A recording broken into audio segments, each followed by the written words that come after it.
Okay, this is the end of the first week of the etmooc. I hope you guys have enjoyed the first week. Alec has really put together some good presentations, and I know I've gotten a lot out of it, even though this was the first week of classes here at Dickinson, so I didn't have too much time to spend looking through the blogs and participating in events this week. But part of the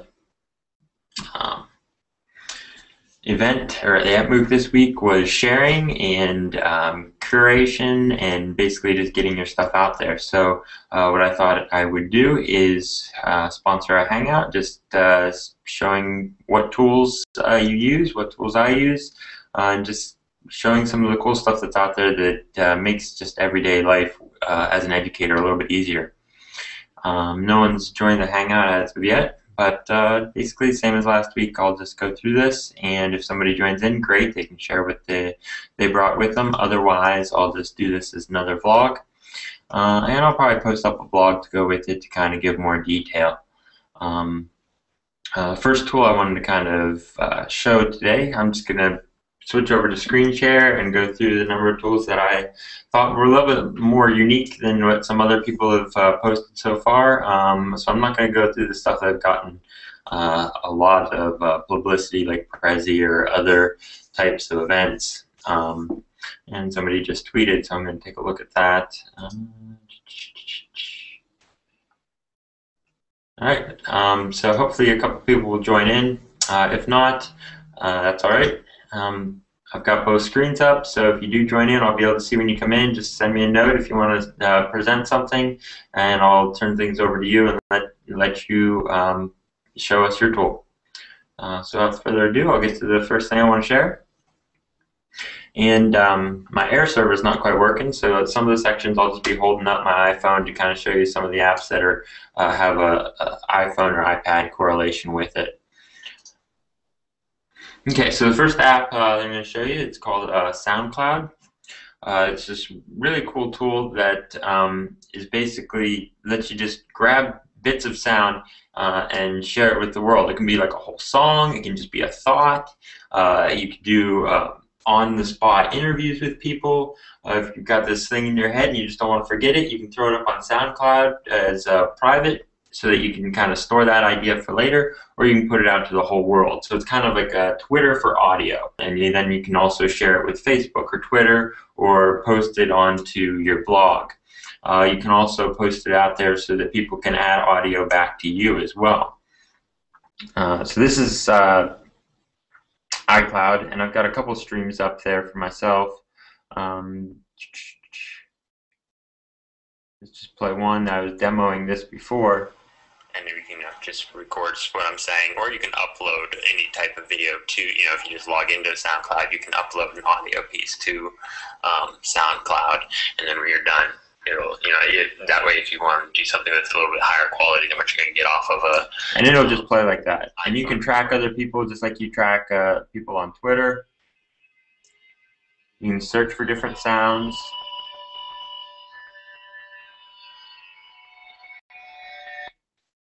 And of course, you can record on the fly. So just by hitting record, and then I can record my thoughts, post them right up to the SoundCloud stream, and then other people can listen to it, make comments, and join into the thought process of the communication between what you've posted. Then you just hit save. You give a little more information, post where you want it to be posted, either your Twitter feed or your Facebook or your Tumblr account.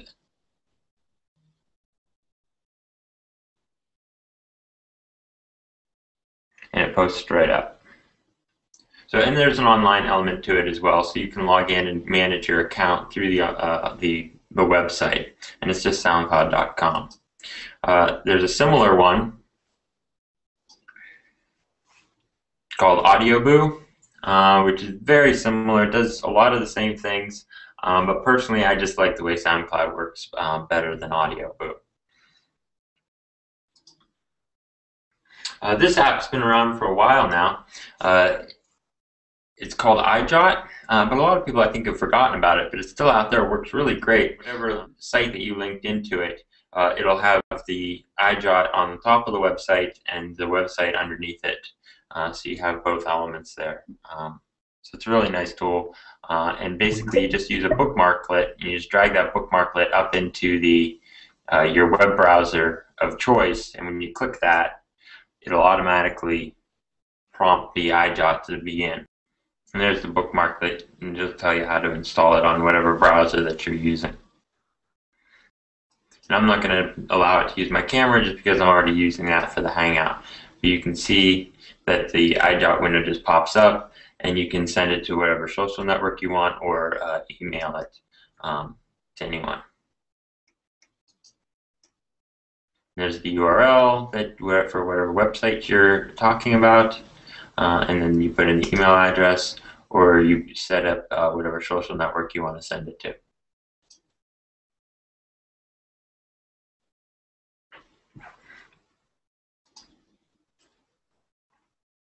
Next one I'm going to talk about is called Jog the Web. And this will work really well with a lot of the different apps that I'm talking about. So you can kind of it's a really good tool for curation, because whatever you're talking about, this Jog the Web I'm showing right now was for a workshop that I did on basically classroom tools. So it takes them right through all the different classroom tools that they could use, and it takes them out to each of those different websites, and then tells a little bit about them. If you combine the EyeJot app that I just showed you with the Jog the Web, it makes for a really automated means of taking people through a number of different websites. So kind of just like a tutorial of websites. And it basically works very similar to PowerPoint, but instead of using slides, it's using specific websites. So the first one I did is I just put up a slide with a QR code that points right back to this presentation, and then I can go through the slide.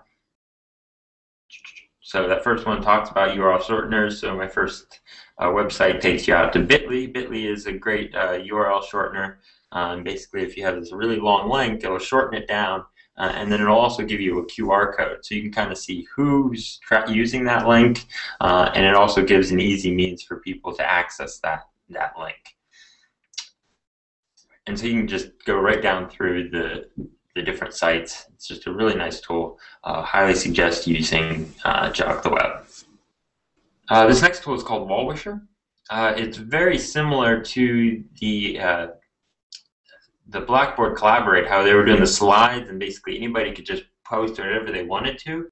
So you just kind of post an idea out there, and then anybody can add to the wall. And once you've started a wall, you can socialize and tell everybody about that wall. So let me see if I wanted to send this out to Twitter.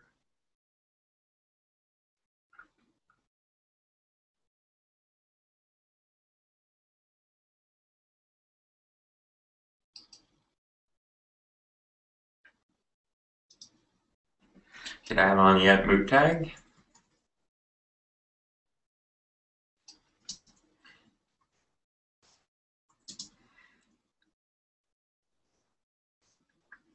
Let's do if you missed this session.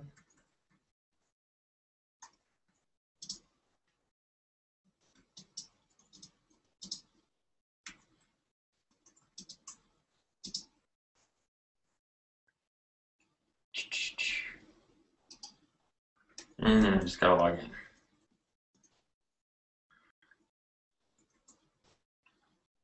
And look, I can add it to my buffer, or I can sign in, and I'll be talking about buffer a little bit later.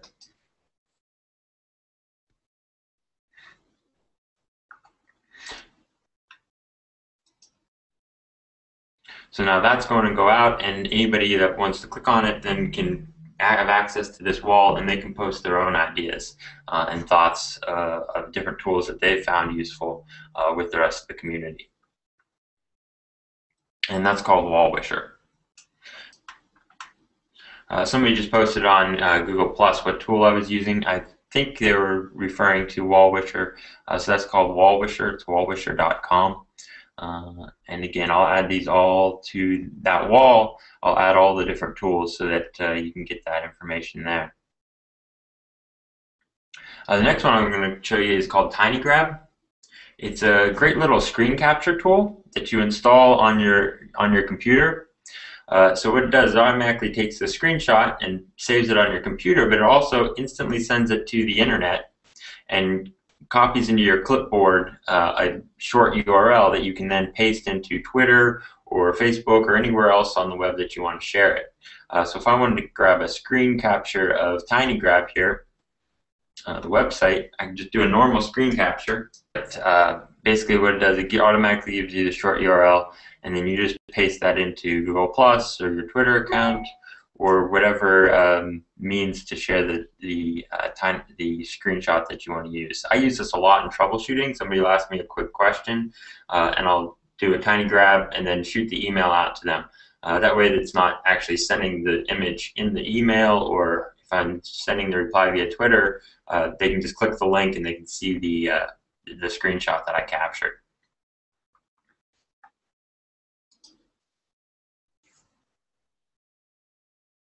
This next tool I'm going to show you is called Buffer. And what Buffer is it allows, I don't know if you've ever noticed sometimes when you're watching your Twitter feed and somebody will just dump a load of like 10 or 13 tweets like right in a row, and it just like puts them all in there. Well, the way Twitter works, if you didn't happen to be logged into Twitter that time, you just missed all of that person's Twitter tweets because, you know, it's a day later and his whole load just went off in the beginning of the day instead of being spaced out over the course of the day. And what Buffer allows you to do is it allows you to set up a schedule for your tweets so that they'll go out when the set time, so that it hits people when they're most likely to be on Twitter and actually looking at things. It also then gives you a means to spread out your tweets so they're not just put out there all at one time. And it gives you these nice little toolbar buttons within whatever browser you're using. So if I wanted to send out a tweet about Buffer itself, I could just click the Buffer button. And it'll pop up. I choose whatever network I want that to go to.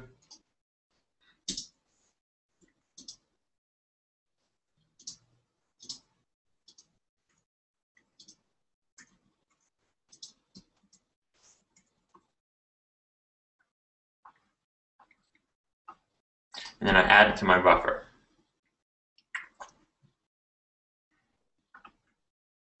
If I refresh this page, you should see that in my Twitter account on Buffer.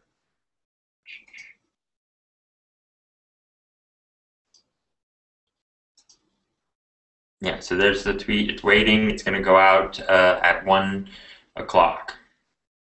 And I can change my schedule. I think for the free account, you can have up to 3 accounts linked. So I have right now my Twitter account, my Facebook account, and my LinkedIn account. And then you can set up what times you want the different tweets to go out. So as you're working, you don't have to be distracted by having to log into Twitter. You just see a great website, you just hit the Buffer button, add it to the buffer, and it'll go out at whatever scheduled time that you had set up within Buffer. This next slide I'm going to show you, it's a really nice way of incorporating maps into your presentations. It's put out by ArcGIS, but it's absolutely free. It's called Explorer, and it's basically a combination of like Google Earth and PowerPoint into one tool. And it works very similar to PowerPoint. Okay, so it gives you a map to start with, and you can go anywhere you want. So if I want to search for a place, let's go find some of our friends up in Canada. So let's go. All right, there's Regina. So there, we found that, and let's say, okay, we want to make that a slide.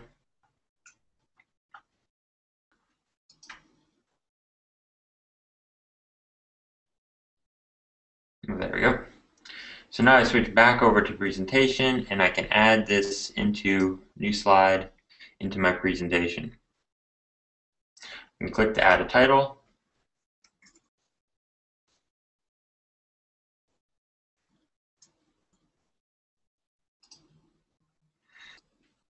You can add notes about different locations.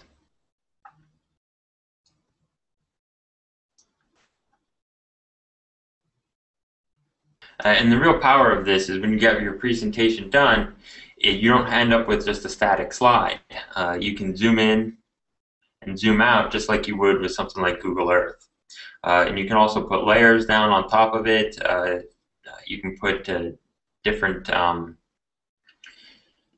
information processed from spreadsheets. You can plot out geographic information. It's a really, really useful tool. If you haven't played with a tool called Gapminder, I highly suggest playing with that as well, because it adds an element of data and maps as well, and it's also free. Okay, so this is Gapminder, and you'll notice there's a For Teachers section. They have a lot of preloaded data, but you can also upload your own data. And basically what's neat about it is it'll take your information in multiple aspects. So it can look at it across time, you can look at it across location, and it can look at it at different sizes as well. So you've got a lot of different axes basically on here. It means to look at the data. So you've got a time element here, so you can put data across time. You have both your X and Y axes on the bottom and left here. And then you'll notice all these different areas are associated with the location as well. So like I said, you've got a lot of pre-loaded data on here from different world organizations. And you can look at anything from health, to economy, society, education. Let's look at literacy, do youth total compared to, let's say, population.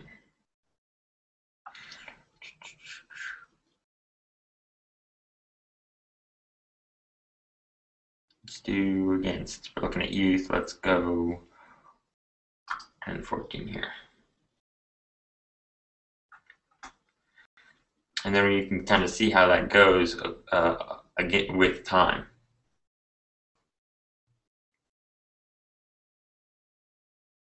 So we start out back here, and there's looks like there's not a full set of data to go with this. But as you go forward through time and you can play it, more and more countries become literate. So the literacy is lining right up there to 100% there towards the end. So it's a really neat tool. You can load in your own data. You can use the data that's there. You can look at it in association with a map as opposed to on a chart. It's just really fascinating. That Apple, the podcast Apple app is just very clunky, doesn't work very well.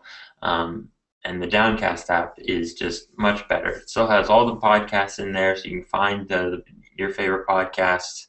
But the subscription works much better. It'll let you stream audio as well as while it's downloading.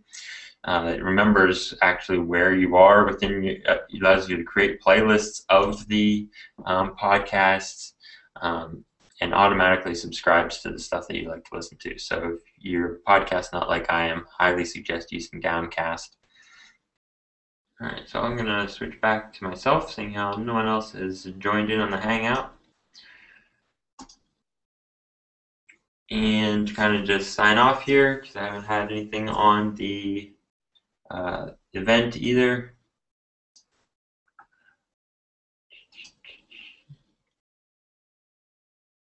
So if you happen to watch this or have any thoughts on getting more people to attend or actually share, put that forward. If there's a better time, probably going to download this one again and edit it, seeing how there was a lot of lag with my Firefox app. Probably post up a couple other tools that I had looked at and was intending to share, but since Firefox crashed on me. I no longer have on my tabs. Um, yeah, just tell me what you think. And I think next week I'm going to look at integration. So if you're interested in that or have your own thoughts about integrating technology smoothly, join me for next week. And I hope to see you in etmooc. All right, that's it.